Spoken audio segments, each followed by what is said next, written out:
اعوذ باللہ من الشیطان الرجیم بسم اللہ الرحمن الرحیم الحمدللہ رب العالمین الصلاۃ والسلام علی اشرف الانبیاء والمرسلین سیدنا و نبینا ابی القاسم محمد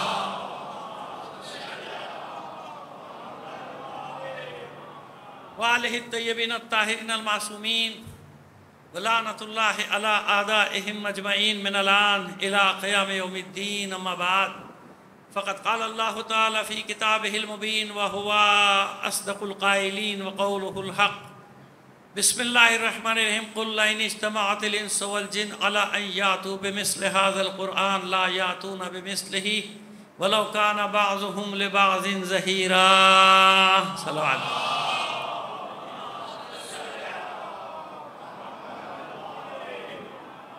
عزیزان محترم، آپ مشاہدہ کر رہے ہوں گے کچھ عرصے سے کہ جتنی سازشیں بڑھتی چلی جا رہی ہیں اتنے ہی لوگ قریب آتے چلے جا رہے ہیں۔ کل بھی میں جب بارگاہ مصطفی میں یہاں سے گیا ہوں مجلس پڑھنے، تو وہاں رائے ونڈ سے ایک تبلیغی جماعت آئی ہوئی ہے کراچی میں، جو آتے ہیں ہر سال محرم میں۔ ان کے مفتی صاحب، مفتی عبد الرحمن صاحب تشریف لائے ہوئے تھے، اور خود گزارش کر کے آتے، خود انہوں نے تقاضا کیا تھا کہ مجھے مجلس میں جانا ہے، اور انہوں نے آ کے 15-20 منٹ پہلے مجھ سے خطاب کیا۔ یقین جانے روح خوش ہو گئی۔ اچھا کیوں؟ اب میں آپ کو ایسا کیوں ہو رہا ہے؟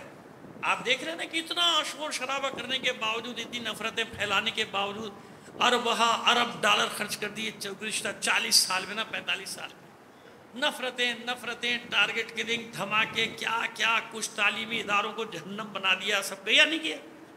لیکن یہ اچانک کیا ہوا؟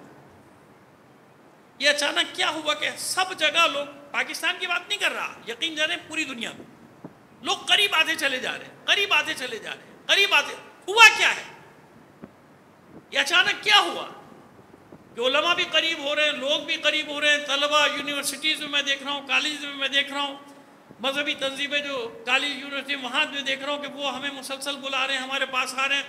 ایک عجیب سی کیفیت پیدا ہو چکی۔ جانتے کیا ہوا؟ سمجھ میں نہیں آتا لوگوں کی کہ اصل مسئلہ ہے کیا۔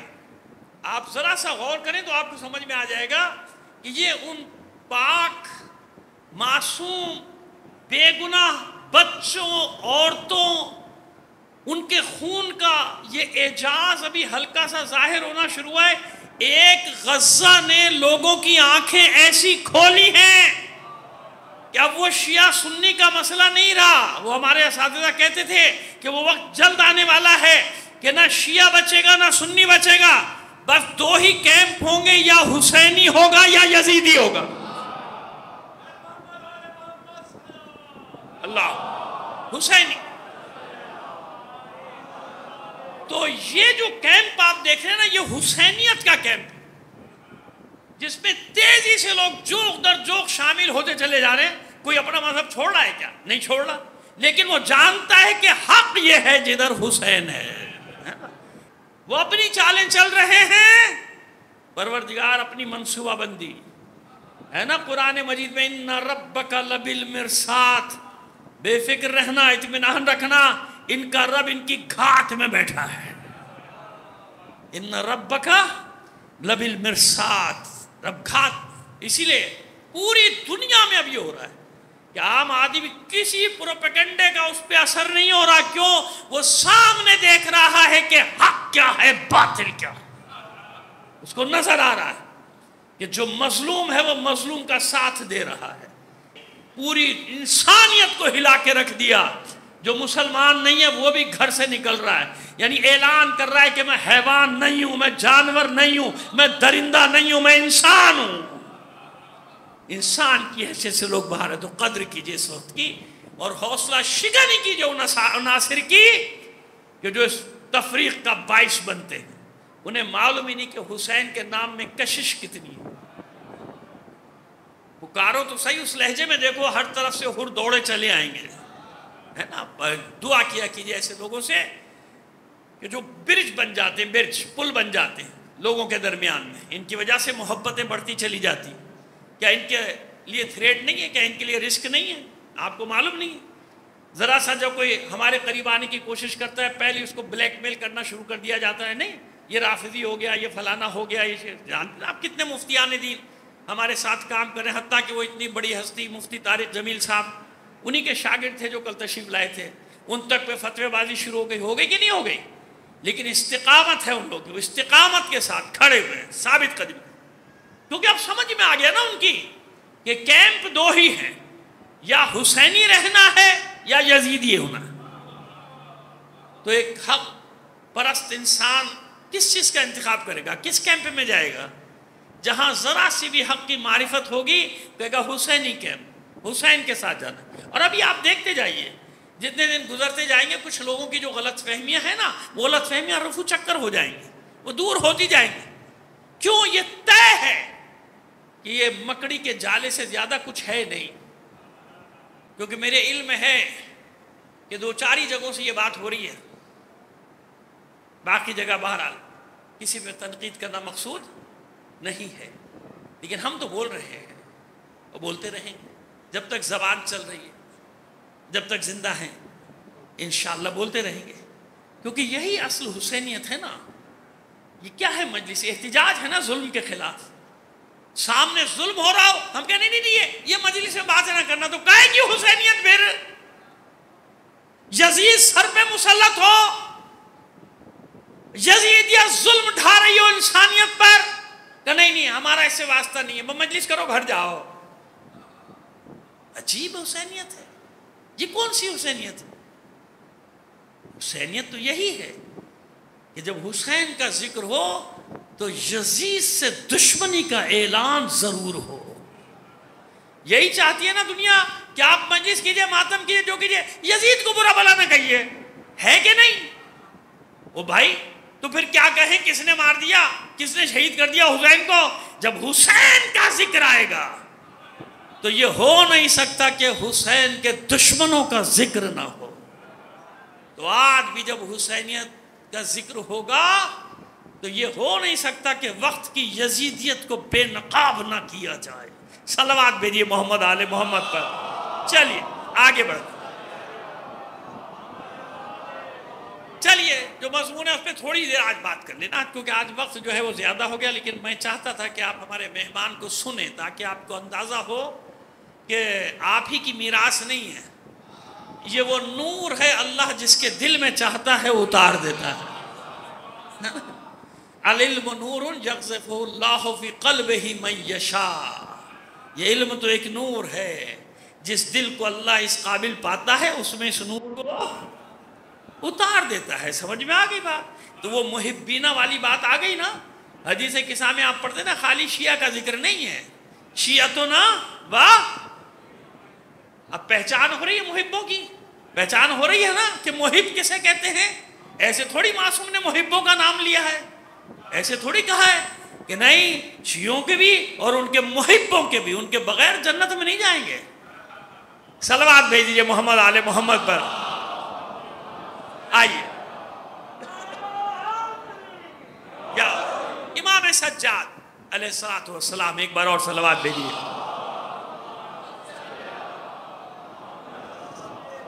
من لم يعرف الحق من القرآن لم يتنکب الفتن،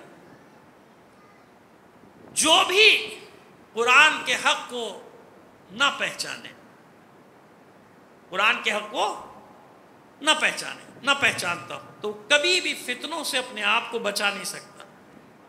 قرآن کو چھوڑا اور فتنوں میں پڑے، جیسے اہل بیت کو چھوڑا فتنوں میں، دونوں کو لے کر چل رہے ہیں نا، یاد ہے نا پہلے دن سے ہم ساتھ ساتھ، ایک کو بھی چھوڑے گا فتنوں میں پڑ جائے گا۔ قرآن کو چھوڑا فتنوں میں پڑا، کیونکہ قرآن ہی تو ہدایت کر رہا ہے۔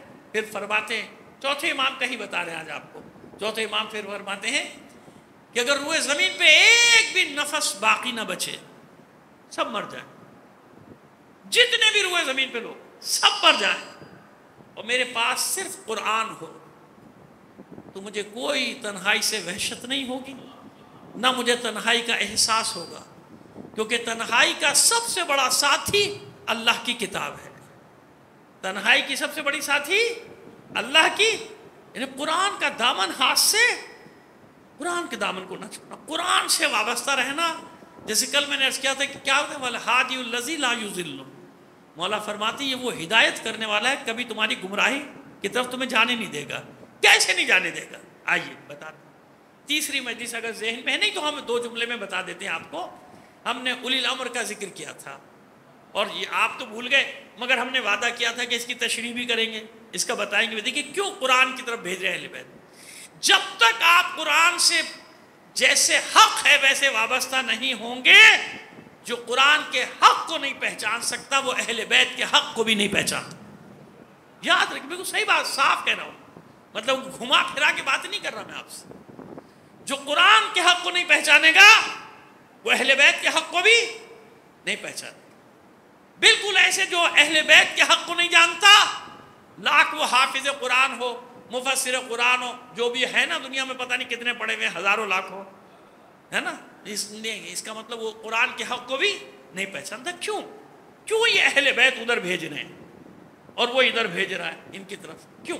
آئیے اولی الامر کی جو بات تھی، کیونکہ آج وہ وقت میرے پیش نظر ہے، اس لیے میں نے اسی چیز کا انتخاب کیا ہے جو محدود وقت میں، ہمارے معینہ اور مقررہ وقت میں جو بات ختم ہو جائے۔ اولی الامر یسألونک عن الروح قل الروح من امر ربی وما اوتیتم من العلم الا قلیلا۔ یہ بھی سورہ بنی اسرائیل ہے شاید، یا چلیے کل آپ کو آیت کا نمبر بتا دیں گے، لیکن یاد برسوں سے ہے یہ آیت، اس میں مجالس بھی بہت پڑھی ہیں، لیکن اس لیے میں رک گیا کہ کہیں نمبر میں غلط نہ بتا جاؤں۔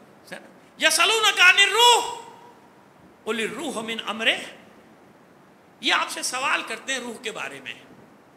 اے حبیب آپ ان سے کہہ دیجئے کہ روح تو امر ربی میں سے ہے، امر ربی نہیں ہے، من امر ربی، امر ربی میں سے ہے۔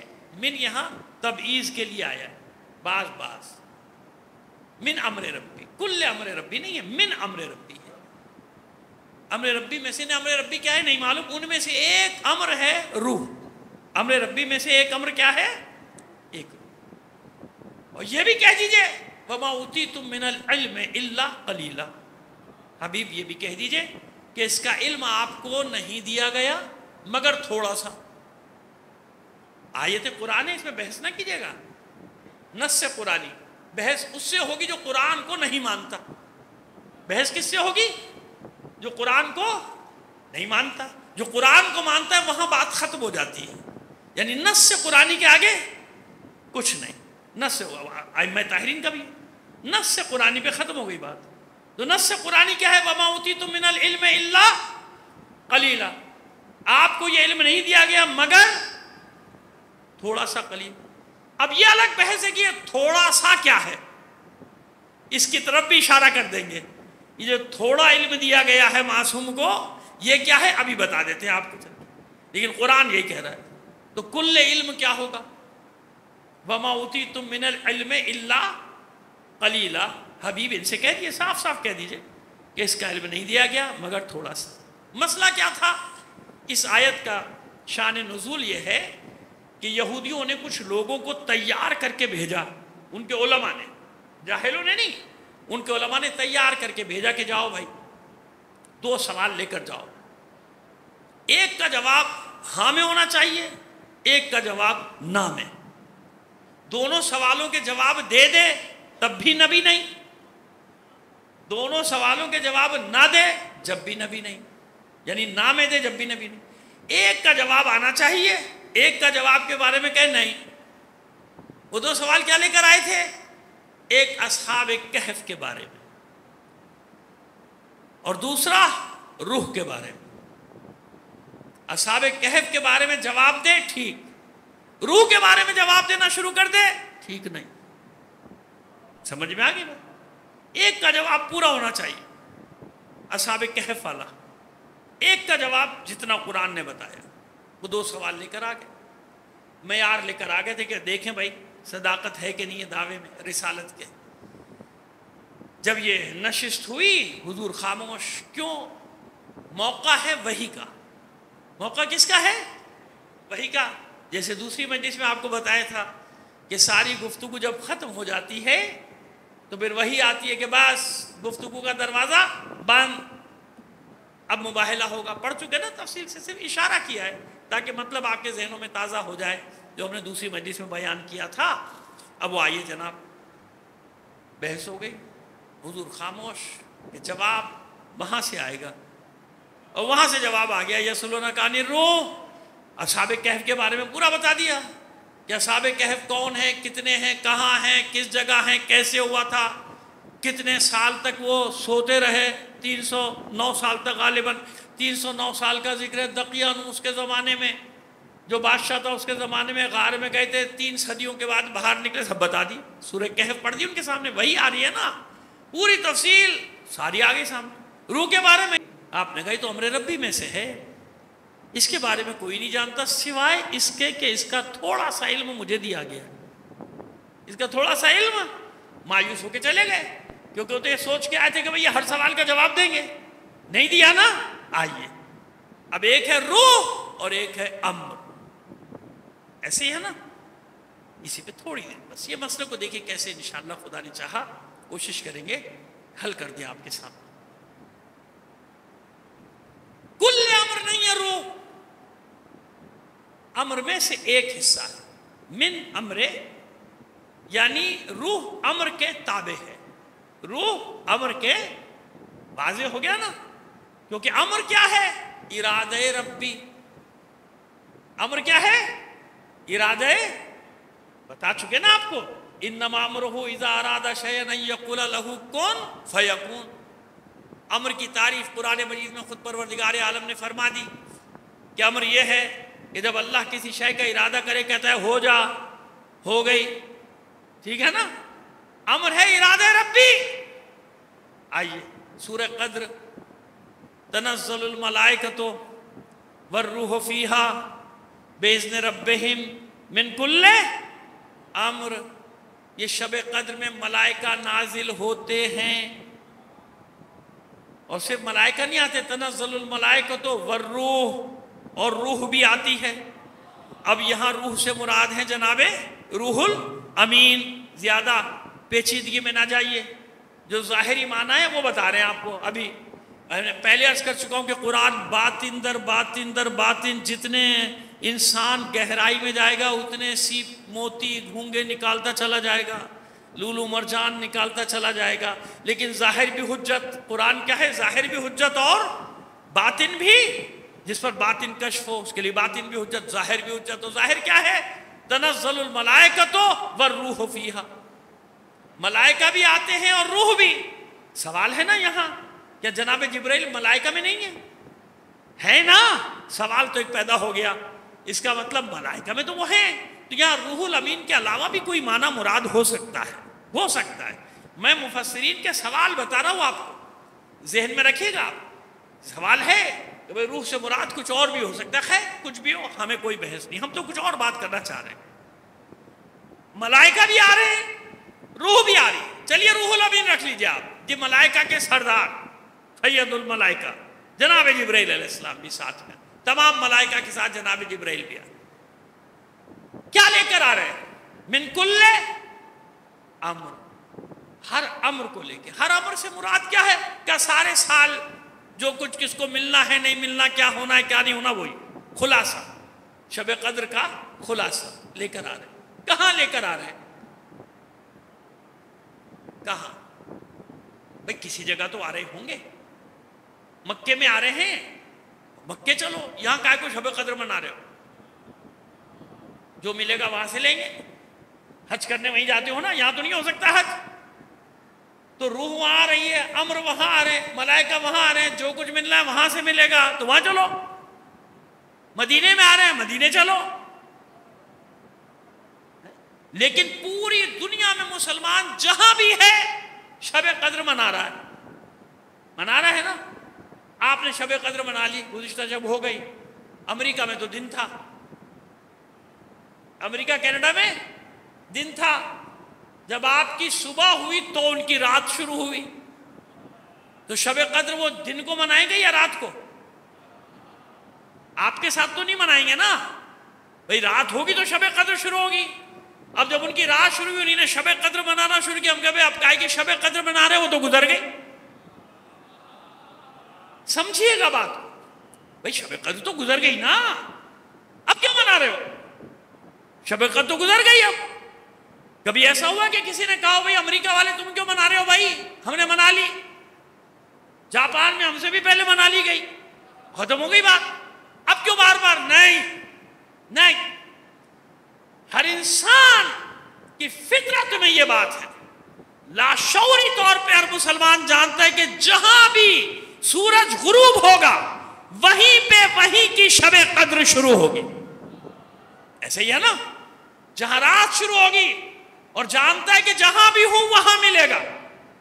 مجھے جانے کی ضرورت نہیں سرزمین حجاز، اب تو مجھے سعودی عرب کہتے ہوئے بھی نفرت ہونے لگی، کیونکہ اصل نام اس کا حجاز ہے. کیا نام ہے اصل نام؟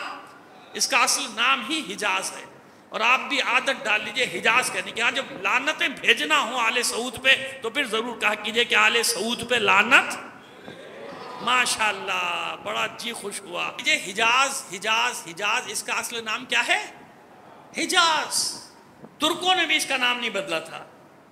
ترکوں کا سلطنت تھی نا، عثمانی سلطنت، اس میں بھی حجاز صوبہ کہلاتا تھا حجاز کا، ترکوں کے زیر اثر تھا. ہمیشہ اس سرزمین کا نام حجاز رہا ہے. حجاز میں مختلف شہر تھے، مدینہ ہے، طائف ہے، یہ ہے وہ ہے، جتنے چھوٹے چھوٹے شہر آپ گنتے رہتے، یہ سب خیبر ہے، سب حجاز، سرزمین حجاز.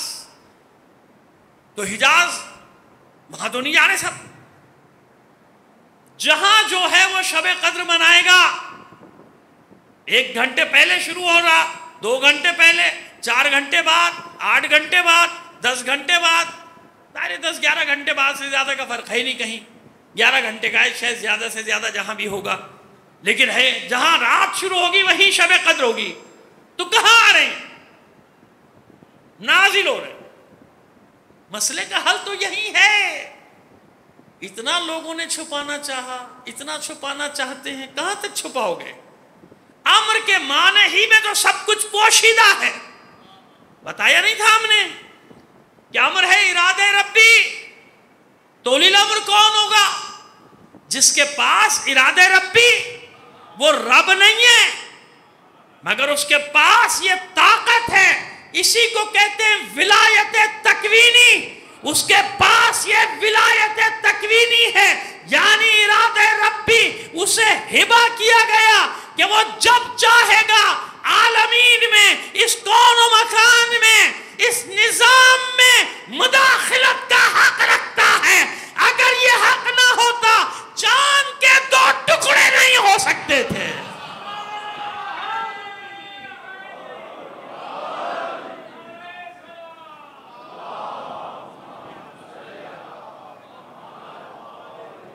اتنی بلند آواز سے ایک بار اور صلوات عنایت فرمائیے محمد علیہ.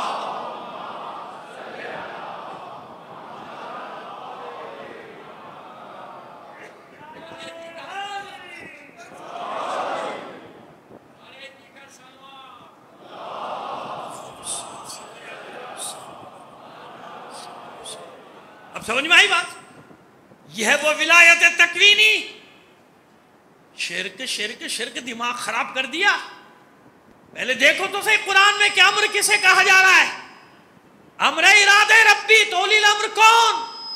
جس کے پاس صاحب امر یعنی اس عالم کون و مکان میں حق رکھتا ہے اپنی ولایت کو اختیار کرنے کا.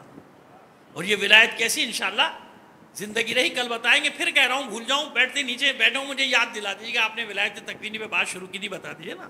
کیونکہ دیکھیے 3-4 جگہ جب مجلس پڑھتے ہیں تو ذہن کچھ معلوم نہیں ہوتا کہ کہاں کیا پڑھا کیا نہیں پڑھا. ویسے یہ بڑھاپا آ گیا، نہیں یاد رہتا کچھ دماغ. پھر بعد میں لوگ کہتے ہیں آپ نے کہا تھا، بعد میں بتایا. بھائی بھول گیا کہاں سے بتاتا، آپ یاد دلا دیتے، میں بتا دیتا. صلوات بھیجیے محمد آل محمد پر. ہو گئی بات آگے؟ نہیں ابھی بات مکمل کہاں ہوئی. یہ ہے ولایت تکوینی. یہ سب امر کے تحت ہیں. جتنی بھی چیزیں ہیں عالمین امر کے نیچے ہے. امر اللہ نہیں ہے، اضافت ہے. امر ربی، امر اللہ، اللہ کا امر، اللہ کا امر، رب کا امر اضافت ہے. امر الگ چیز ہے، اللہ الگ ہے، اللہ خالق ہے امر کا. سمجھ میں آ گئی بات؟ بس جہاں یہ ولایت ہے جو صاحب امر ہے، اب تمہارے لیے معجزہ ہے، اس کے لیے معجزہ نہیں. اس کے اختیار میں ہے، جب چاہے گا سورج کو پلٹا دے گا، چاند کے ٹکڑے کر دے، سورج کو پلٹا دے۔ اب اس کے اختیار میں ہے کہ جب اس کی مرضی ہو تو ستارہ سکڑ کر سمٹ کر اس کے صحن میں اتر آئے گا۔ ایک جگہ میں پڑھ رہا تھا تو ایک صاحب ماشاءاللہ بعد میں پرچے پہ سوال لکھ کے بھیج دیا کہ مولانا آپ کو اتنا بھی نہیں معلوم کہ ستارہ کتنا بڑا ہوتا ہے۔ میں نے کہا یہ تو میں جانتا ہوں کہ میں بہت بڑا جاہل ہوں، لیکن جتنا آپ نے سمجھا اتنا بھی نہیں ہوں۔ مجھے بھی معلوم ہے کہ ستارہ یا سیارہ کتنا بڑا ہوتا ہے، تھوڑا بہت میں نے بھی پڑھا ہے، گلیکسیز کے بارے میں، کلسٹر کے بارے میں، سپر کلسٹر کے بارے میں، بلیک ہول کے بارے میں نے بھی کچھ پڑھا ہے بھائی، تھوڑا سا ان سب چیزوں کے بارے میں نے بھی تھوڑا سا پڑھا ہے، لیکن میں بات کر رہا ہوں ولایت تکوینی کی، جس سے یہ اختیار حاصل ہے۔ کیا ہے ارادہ ربی؟ یہ باتیں وہی کر سکتا ہے جو معراج کا منکر ہوگا کہ ستارہ کیسے، کیونکہ اسی کی آج تک سمجھ میں نہیں آیا کہ یہ فاصلے طے کیسے ہو گئے، اس کی نہیں سمجھ میں آئے نا۔ کہتے ہیں خواب خواب خواب میں کھویا ہوا ہے، آج تک وہ خواب کی دنیا میں لگا ہوا ہے، حالانکہ قرآن مجید کا قاعدہ ہے کہ جہاں خواب ہے وہاں خواب کہا کہ نہیں کہا؟ جناب یوسف نے خواب دیکھا تھا، خواب کہا۔ جناب ابراہیم علیہ السلام نے خواب دیکھا تھا، خواب کہا۔ خواب کو خواب کہا ہے، یہاں کیوں خواب کی بات کی ہے؟ پروردگار کہہ رہا ہے میں نے سیر کرائی، یہ بیچارہ کہہ رہا ہے خواب دیکھا تھا۔ تو کہاں سے لایا یہ خواب؟ کدھر ہے قرآن مجید میں خواب؟ اور پروردگار اپنی تسبیح بیان کے، تو خواب میں کون سی تسبیح بیان کرنا؟ خواب دکھا دیا تو کیا ہو گیا؟ میں خواب میں امریکہ ہو کے آ گیا، ویسے آج تک دیکھا ہی نہیں میں نے زندگی۔ آپ جاتے نہیں جاتے؟ تو خواب میں تو میں بھی سفر طے کر لیتا ہوں، کبھی کہیں کا کبھی کہیں کا، اور کہیں ایسی بھیانک جگہ خواب میں پہنچواتا ہوں تو جلدی سے جی چاہتا ہے وہ آنکھ کھولو جلدی، مر جاؤں گا، کیا ہو رہا ہے؟ ہوتا ہی نہیں ہوتا، انصاف سے بتائیے۔ تو خواب یہ ہوتا ہے بھائی، یہ خواب کے لیے کہے گا پروردگار سبحان الذی اسریٰ بعبدہ، برکت ہے وہ ذات، پاک ہے وہ ذات، منزہ ہے وہ ذات جس نے اپنے بندے کو راتوں رات سیر کرائی۔ وہ کہہ رہا ہے میں نے سیر کرائی، یہ کہہ رہا ہے خواب دیکھا تھا۔ صلوات بھیجیے محمد آل محمد پر۔ ختم کر دیا، ختم کر دیا بات کو، سمجھ میں آیا؟ امر کے تابع ہے روح۔ مصائب سے پہلے آخری جملے کی تیاری کر رہا ہوں کہ کیسے ادا کروں، کس طرح سے میں ادا کروں اس جملے کو، میری سمجھ میں نہیں آ رہا، لفظ مجھے کم پڑ گئے ہیں۔ امر کے تابع ہے روح، یعنی جہاں بھی امر ہے روح اختیار میں ہے وہاں پہ۔ یسألونک عن الروح قل الروح من امر ربی، جہاں بھی امر ہوگا روح تابع ہوگی۔ اب علی کے سامنے کسی زندہ کو نہ لے آنا نماز پڑھوانے کے لیے، سمجھ میں آ گئی بات؟ اب نہ لے آنا کہ بعد میں مذاق اڑائیں گے، نماز پڑھا دیجئے۔ 3 بار علی نے پوچھا تھا پڑھاؤں اس میت کی نماز، پڑھاؤں اس میت کی نماز، پڑھاؤں اس میت کی نماز۔ بھول گئے تھے کہ وہ صاحب امر ہے، جب پڑھائے گا نماز تو اس کی روح نکل جائے گی۔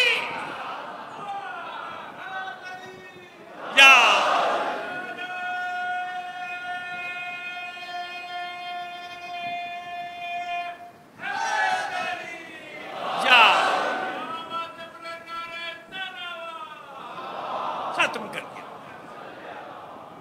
سوال ہے یہاں، اتنا آسان تھوڑی ہے یہ مطلب، سوال ہیں، ذہنوں میں پیدا ہوں گے سوال، پیدا ہوتے ہیں سوال، میں سے تھوڑی چلا جاؤں، لیکن انشاءاللہ زندگی ہے۔ یہیں سے کل بات کو شروع کریں گے کہ کیا کیا سوال ذہن میں پیدا ہوتے ہیں، جو پڑھتا ہے اس کے ذہن میں سوال بھی پیدا ہوں گے۔ ہمارے یہاں سوال پہ کوئی پابندی ہے؟ نہیں ہے۔ ہمارے یہاں یہ حساب تھوڑی کہ اگر سوال کیا کہتے ہیں رافضی ہو گیا تو، ارے بھائی سوال کر رہا ہوں جواب دو۔ ہمارے بہت سارے دوست احباب اور مفتیان دین میں ہیں ماشاءاللہ، علماء ہیں، وہ بھگت رہے ہیں آج کل یہی مسئلے بھگت رہے ہیں. کہتے ہیں بھائی ہم بات کر رہے ہیں دلائل سے جواب دو. کہتے نہیں تو شیعہ ہو گیا. ارے بھائی ہو گیا، چل میں شیعہ ہو گیا بھائی، تو میری بات کا تو جواب دے دے. ہے نا؟ ہمارے یہاں تو کوئی پابندی نہیں بھائی، ہمیں جواب نہیں آئے گا ہم صاف صاف کہہ دیں گے ہمیں نہیں معلوم بھائی. ہم بڑوں سے پوچھیں گے ہم نے کب دعویٰ کیا ہے سلونی کا؟ یہ دعویٰ تو اسی کو زیبا ہے جس نے کیا ہے، ہم میں سے تو کسی نے دعویٰ نہیں کیا. تمہیں شرم کیسی کہ اگر آپ کوئی مجھ سے سوال کرو میں کہہ دوں مجھے اس کا جواب نہیں آتا، آپ کہیں گے جاہل آدمی ہے. ہوں جاہل؟ میں نے کب کہا ہے کہ میرے پاس ہر سوال کا جواب ہے؟ جو کہہ دے میرے پاس ہر سوال کا جواب ہے میں تو اس کو عالم ہی نہیں مانتا. بڑے بڑے ہمارے علماء فقہا مجتہدین جواب دینے کے بعد ایک جملہ ضرور لکھتے ہیں، واللہ عالم بالصواب. بھائی میں نے جواب تو دے دیا لیکن اللہ بہتر جانتا ہے کہ حق کیا ہے. صلوات بھیجیے محمد آل محمد پر. کیوں؟ اس لیے کہ آقا اور غلام کا فرق باقی رہے. وہ آقاؤں کو زیب دیتا ہے، یہ انہی کا حق ہے کہ کہیں سے بھی سوال کیا جائے کسی بھی سبجیکٹ کا، کسی بھی موضوع سے، میتھمیٹک کا ہو، الجبرا کا ہو. جانتے ہیں نا آپ مولا کائنات کے فیصلوں میں تمام علوم شامل ہیں، نفسیات سے ہو، سحر سے ہو یعنی جادو سے ہو، کہیں سے بھی یہ انہی کو زیب دیتا ہے. ہم جیسے طالب علموں کو تھوڑی یہ بات زیب دیتی، لیکن اس کے باوجود ہم کہتے ہیں کہ نہیں بھئی سوال کریں، ہم نے ایک بات کی ہے سوال تو پیدا ہوگا. اگر نہیں آئے گا ہم کو جواب تو ہم کسی اور سے لے لیں گے. بھائی اپنے بڑے علماء ہمارے بھی تو بیٹھے ہیں، ہمارے سروں پر بھی تو ہیں، ہم کوئی لاوارث تو نہیں ہیں. خدا کا شکر ہے ہمارے اوپر بھی بیٹھے ہیں، ان سے پوچھیں گے. ہوتا ہے نا. بس یاد رکھیں کیسے بھٹکتا ہے قرآن سے انسان. جانتے ہیں آپ جناب سید الشہداء پہ کیا الزام لگایا تھا؟ شہادت کے بعد، شہادت سے پہلے ایک جم میں غفیر تھا لوگوں کا جو تہمت لگاتا تھا حسین پر. جب حسین نکلے تھے کہتے ہیں بڑے بڑے لوگوں نے روکا تھا، کیوں نہیں رکے بھائی؟ فلاں صاحب نے روکا، فلاں صاحب، کسی کی سنی نہیں. معاذ اللہ جذباتی تھے، غصے والے تھے، سن لیتے فلاں کی. اور واقعی نام ہے لوگوں نے روکا تھا، چاہا تھا، مگر حسین تو نہیں رکے نا. تو پھر قرآن کی آیت پڑھتے تھے حسین کے خلاف، قرآن کی آیت پڑھتے تھے، وَلَا تُلْقُوا بِأَيْدِيكُمْ إِلَى التَّهْلُكَةِ. معاذ اللہ حسین تو قرآن کے خلاف گئے. قرآن نے کہا ہے کہ اپنے آپ کو اپنے ہاتھوں سے ہلاکت میں نہ ڈالو. یہ آیت پڑھتے تھے اور بعد میں بھی پڑھتے تھے. قرآن کہہ رہا ہے وَلَا تُلْقُوا بِأَيْدِيكُمْ إِلَى التَّهْلُكَةِ، اور حسین چلے گئے، قرآن روکتا رہا. یعنی اپنے مطلب کی ایک آیت کا ایک حصہ مل گیا، باقی قرآن چھوڑ دیتے لوگ. ہمارے یہاں بھی ہے نا، نہیں جانتے قرآن کیا ہے، لیکن اپنے مطلب کا کوئی ایک لفظ بھی مل جائے تو لے کے دوڑ جائیں گے اور فرقہ کھڑا کر دیں گے. ہے نا؟ اتنا ان کو قرآن سے چاہیے جتنا ان کا اپنا مطلب نکل جائے. ویسے نہیں مانیں گے مجتہدین کو، ویسے نہیں مانیں گے مراجع کو. لیکن اگر کوئی 2 نمبر استعماری سامراج کا تیار کردہ کوئی ان کے مطلب کا فتویٰ دیتے تو لے کے دوڑیں گے. دیکھو مجتہد کہہ رہے ہیں، مرجع کہہ رہے ہیں، تو باقی سب مانی تو نے ان کی، باقی کیوں نہیں مانتا؟ تو کہتا ہے ان کی ماننا حرام ہے. ابھی تو کہہ رہا تھا تقلید کرنا حرام ہے، لیکن اپنے مطلب کے لیے تو سب کچھ لے آتا ہے. سمجھ میں آ رہی ہے ہماری بات؟ بس ہر زمانے میں اس طبقے کا سامنا رہا، چاہے امیر المومنین ہو چاہے مومنین ہو، سب کو ان ناسوروں کا سامنا کرنا پڑا. پہلے دعوے کرتے تھے اور بعد میں بہانے بازیاں کرتے تھے. اس لیے حسین ایک ایسی جنگ کا نقشہ بنا رہا تھا کہ قیامت تک کے لیے اس لشکر کا کوئی جواب نہ لا سکے، کوئی جواب نہ دے سکے، ایسا لشکر ترتیب دے رہا تھا۔ ورنہ لوگ جنگوں میں جاتے ہیں، عورتوں بچوں کو کہاں لے کے جاتے ہیں بھائی؟ نہیں لے کے جاتے۔ بچوں کا کیا کام ہے، عورتوں کا کیا کام؟ لیکن نہیں، ایک ایسی فتح لینی تھی کہ عالم میں نہ اس سے پہلے ایسی کوئی جنگ فتح ہوئی ہو، نہ اس کے بعد کوئی جنگ فتح ہو، ایسی جنگ۔ اس لیے بچوں، شب عاشور خیموں کا عالم کیا ہونا چاہیے تھا؟ خواتین پریشان ہوں گی نا کہ بھئی کس مشکل میں ہم گرفتار ہو گئے، کوئی راستہ نکل آتا، کاش اپنے بچوں کو لے کے چلے جاتے۔ یہ ہمارے چھوٹے چھوٹے بچے، اور اتنی بڑی جنگ ہونے والی ہے صبح، پریشان ہونا چاہیے تھا ماؤں کو کہ اب کیا ہوگا۔ لیکن عجیب ہے حسین کے خیموں کا عالم، اطمینان، نماز، مناجات، تلاوت قرآن، اور خیموں میں مائیں اپنے بچوں کو تیار کرتی ہوئی۔ حسین ٹوہ نہیں لگا رہے خیموں کی کہ خیموں سے کان لگا کے سنے کہ کیا ہو رہا ہے اندر، نہیں، جائز بھی نہیں ہے، کہ وہ تو امام ہے، وہی تو سب کو بتا رہا ہے کہ ایسا نہیں کرنا چاہیے۔ لیکن گزر رہے، جب گزر رہے ہیں تو کانوں میں آوازیں آ رہی ہیں، اور جب اپنی بہن کے خیمے کے پاس سے گزرے ہیں، آپ جانتے نا جناب زینب کا خیمہ کہاں تھا، کس جگہ تھا؟ حسین کے خیمے کے بالکل پیچھے، بالکل پیچھے، ثانیہ زہرا کا، یعنی اپنی پشت پہ رکھا تھا اپنی بہن کے خیمے کو، حفاظت کی نظر سے جناب سید الشہداء نے۔ جب گزرے ہیں تو سارے چھوٹی چھوٹی جگہ ہے نا جہاں خیمے لگے، تو آواز تو آئے گی باہر، تو ٹھٹک گئے حسین بہن کی آواز سن کر، اور پورا منظر سمجھ میں آ رہا ہے کہ اندر ہو کیا رہا ہے، سمجھ گئے نا آپ؟ اون و محمد، ایک طرف اون، ایک طرف محمد، ایک زانو پہ اون کا سر ہے، ایک زانو پہ محمد کا سر ہے، اور جیسے کہ ماؤں کا انداز ہوتا ہے، بالوں میں انگلیاں پھیرتی جا رہی ہے، پیار کرتی جا رہی ہے، پیشانیوں کو بوسے دے رہی ہے، میرے بچوں صبح میری لاج رکھ لو، تمہارے بابا ہوتے اپنی ذمہ داری پوری کرتے، ان کی اجازت ملی ہے نا، جانتے ہو نا کہ ان کی اجازت لے کر آئی، صبح میری لاج رکھ لو، میری ماں کے سامنے مجھے سرخرو کر دو، اپنے ماموں پر قربان ہو جاؤ۔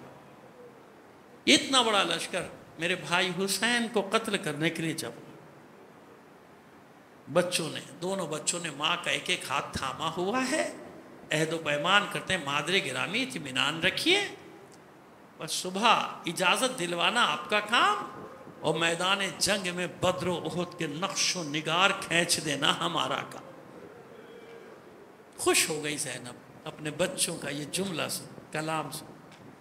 اچھا میرے شہزادوں، دیکھو دو تین باتوں کا خیال رکھنا، ایک تو کوشش کرنا کہ پسر سعد کے خیمے تک پہنچ کے اس ملعون کو قتل کر دو، یہ لشکر کا سردار ہے نا، یہ قتل ہوگا، جنگ ختم ہو جائے گی، میرا بھائی بچ جائے گا۔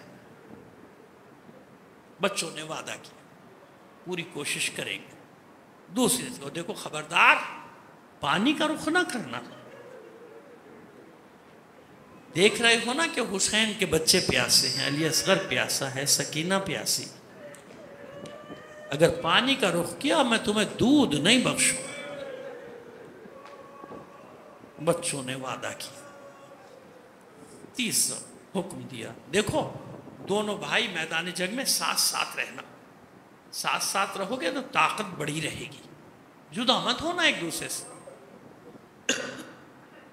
صبح سب سے پہلے جانا میدان میں، لیکن ثانیہ زہرا دیکھ رہی ہیں کہ لاشوں پہ لاشیں آ رہے ہیں، لاشوں پہ لاشیں آ رہے ہیں، اون و محمد کا ذکر نہیں ہو رہا، اور کبھی کبھی دیکھتی بھی ہیں جب خیمے کا پردہ اور ذرا سا ہٹتا ہے کہ اون و محمد سامنے سے گزر رہے۔ ظہر کے وقت کے قریب ثانیہ زہرا کو جلال سا آیا، فضہ سے کہا فضہ ذرا ان دونوں کو تو بلا کر لاؤ، اون و محمد۔ دونوں شہزادے ماں کے خیمے میں پہنچے، ماں کے چہرے پہ جلال،